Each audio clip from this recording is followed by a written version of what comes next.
Hello friends, this is Sarika गागरे।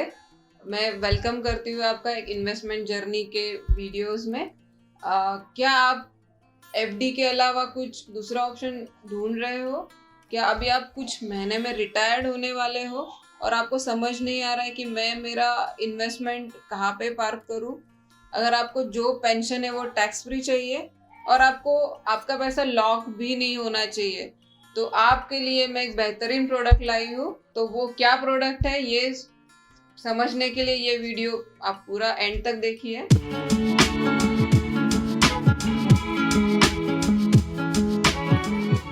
मैं आपको एक स्टोरी सुनाना चाहती हूँ। एक इट इज़ रियल स्टोरी। एक क्लाइंट मेरे पास आए, उन्होंने मुझे पूछा कि मुझे रिटायरमेंट प्लानिंग करना है। उनको जो रिटायरमेंट का कॉर्पस मिला है उसमें प्लानिंग करना है। उन्होंने कुछ पैसे एफडी में डाले थे, उनके पास टोटल 30 लाख रुपीस थे। उसमें से उन्होंने 15 लाख डाले थे एफडी में, जहाँ से उनको मंथली 8,000 रुपीज आ रहा है एज अ इनकम। तो उनका ये क्वेश्चन था कि मुझे एफडी में इन्वेस्ट करना चाहिए या दूसरा कोई ऑप्शन है। तो मैंने उनको बोला कि अपने पास एक फंटास्टिक ऑप्शन है which is mutual fund SWP. SWP क्या होता है? सिस्टमैटिक विड्रॉल प्लान होता है। अभी जैसे उन्होंने क्वेश्चन पूछा था FD and other option that is mutual fund SWP, तो मैं भी उन वही हम एप्पल टू एप्पल कंपैरिजन करेंगे कि दोनों इन्वेस्टमेंट में क्या डिफरेंस है। क्योंकि मोस्ट ऑफ द इंडियंस अपना जो भी रिटायरमेंट का पैसा आता है वो मोस्टली एफडी, पोस्ट, ऐसे सारे प्रोडक्ट में इन्वेस्ट करते हैं जहाँ पे 7% से बिलो रिटर्न्स रहता है।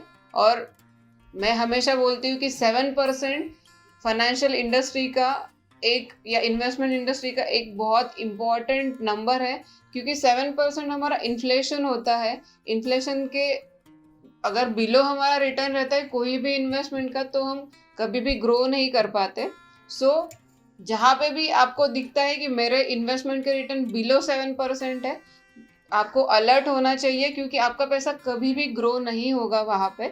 सो उन्होंने कुछ पैसा एज उनको अवेयरनेस नहीं था तो एफडी में दिया है, विच इज़ आपको जो विड्रॉल आ रहा है वहाँ से वो भी लिमिटेड है। तो वही अगर हम म्यूचुअल फंड के एसडब्ल्यूपी में इन्वेस्ट करते हैं, अगर हम लोग मान ले कि 15 लाख हमने इन्वेस्ट किया है एसडब्ल्यूपी प्लान में, वो हर एक कंपनी का आता है। एसबीआई का ले सकते हो, कैनरा का ले सकते हो, आईडीएफसी है, फ्रैंकलिन है, ऐसे सारी कंपनियों का आप हाइब्रिड फंड में इन्वेस्ट कर सकते हो, जहाँ पे 65-35 ऐसा रेशो रहता है, जहाँ पे 65% विल बी इन इक्विटी, मतलब ये पैसा आपका मार्केट में रहेगा। 35% के ऊपर जो थोड़ा बहुत वो गवर्नमेंट बॉन्ड एंड सिक्योरिटीज में रहता है। सो 35% इज गारंटेड रिटर्न्स रहता है वहाँ पे, जहाँ पे कुछ भी रिस्क नहीं है, जीरो रिस्क है वहाँ पे। और जो 65% है उस पे ही हम लोग रिस्क ले रहे हैं, राइट? तो वो भी हमारा अक्रॉस द कैप्स रहता है, mostly large cap, mid cap और स्मॉल कैप में थोड़ा सा पोर्शन रहता है। सो हम लोग बोल सकते हैं कि जो 65% है वो भी हमारा सेफ जोन में ही जा रहा है, अच्छे कंपनीज में ही इन्वेस्ट हो रहा है। वहाँ का मेन पार्ट क्या है कि इसमें से हम लोग 7 to 8% का, मतलब अगर आप 15 लाख रुपए इन्वेस्ट कर रहे हो तो उसमें से हम लोग 10,000 per month as a pension ले सकते हैं। सो बेस्ट है कि हमें 7% से अबव रिटर्न्स मिल रहा है। अगेन हम लोग जो एफडी में पैसे इन्वेस्ट कर रहे हैं उसमें हमारा जो कैपिटल है वो अप्रिशिएट नहीं होता है। अगर हम लोग 10 years का अगर कंपैरिजन करते हैं, तो अगर हम लोग एफडी में 10 साल के बाद हर महीना 8,000 तो ले ही रहे, लेकिन अगर 10 साल के बाद भी एफडी ब्रेक करने जाएंगे तो हमें कितना मिलेगा? 15 लाख ही मिलेगा। लेकिन हम लोग वही पैसा अगर म्यूचुअल फंड में डालते हैं और हर महीना हमारा 10,000 तो आएगा, सो 2,000 एफडी से ज्यादा भी आ रहा है, प्लस जो 10,000 आ रहा है और जो कैपिटल है वो भी 10 साल में अप्रोक्सीमेटली डबल हो जाता है। जो भी आज तक का ट्रैक रिकॉर्ड है उसमें से हम लोग 10 साल का जो ट्रैक रिकॉर्ड है वो हमें शो ही करेंगे। तो उसमें हमको ये 10 साल में हमारा कैपिटल, मतलब जो हमने 15 लाख इन्वेस्ट किया उसका 30 लाख हो जाएगा। और आपने 10 साल में 10,000 रुपये हर महीने के, ऐसे 12 lakh already as a pension लिया है। सो 15 लाख मैंने इन्वेस्ट किया, 12 लाख का पेंशन लिया और फिर भी 10 सालों के बाद मेरा कैपिटल या इन्वेस्टमेंट वैल्यू इज 30 लाख। सो ये हो गया अप्रिसिएशन, दैट इज रिटर्न्स। दूसरा है लिक्विडिटी। अगर आप एफडी में इन्वेस्ट करते हो या पोस्ट ऑफिस में या कौन से भी दूसरे प्रोडक्ट में इन्वेस्ट करते हो तो वहाँ पे आपको लिक्विडिटी नहीं है। समझो 5 साल के बाद 7 साल के बाद कुछ इमरजेंसी आती है और वो 15 लाख में से मुझे 2 लाख का नीड है, तो आप एफडी या पोस्ट में से कभी नहीं निकाल सकते हो। लेकिन म्यूचुअल फंड में आप निकाल सकते हो कि मेरा थोड़ा सा कुछ इमरजेंसी है तो मैं पार्शियल विड्रॉ कर सकती हूँ। Next is taxation.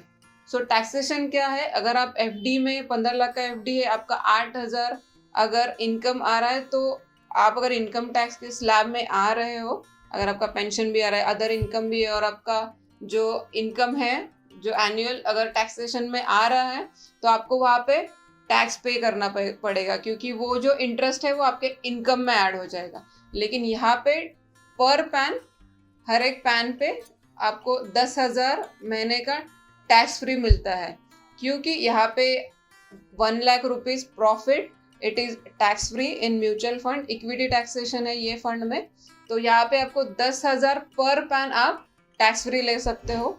सो हमने SWP that is mutual fund में 4 पॉइंट डिस्कस किए। फर्स्ट जो मैंने बोला कि आपको रेगुलर मंथली इनकम स्टार्ट हो जाता है।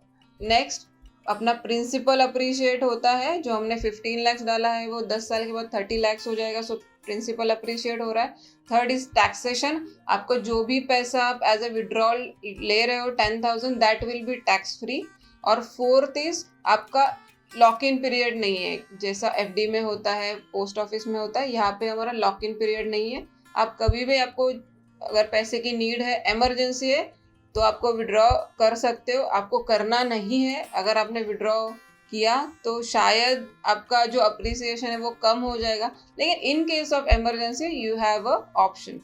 सो ये 4 फीचर्स हमने उसमें SWP में लिए हैं। सो और एक इंटरेस्टिंग फीचर मैं आपको बताना चाहती हूँ कि शायद वो आपने कभी सुना नहीं होगा कि इसमें एक बंधन SWP करके ऑप्शन आता है। उसमें अगर आप खुद एक चाइल्ड हो और आपके मम्मी पापा इंडिया में रहते हैं या बाहर कोई रहता है, या ऐसा है कि आप कोई NRI हो और आपके बच्चे इंडिया में रहते हैं या कहाँ पे भी रहते हैं, तो आपको ऐसा ऑप्शन है कि आप इन्वेस्टमेंट आपके नाम पे रहेगा और जो भी विड्रॉल है दैट इज जो मंथली इनकम है वो आप आपके पेरेंट के अकाउंट में डायरेक्टली ले सकते हो या आपके चाइल्ड के अकाउंट में डायरेक्टली ले सकते हो।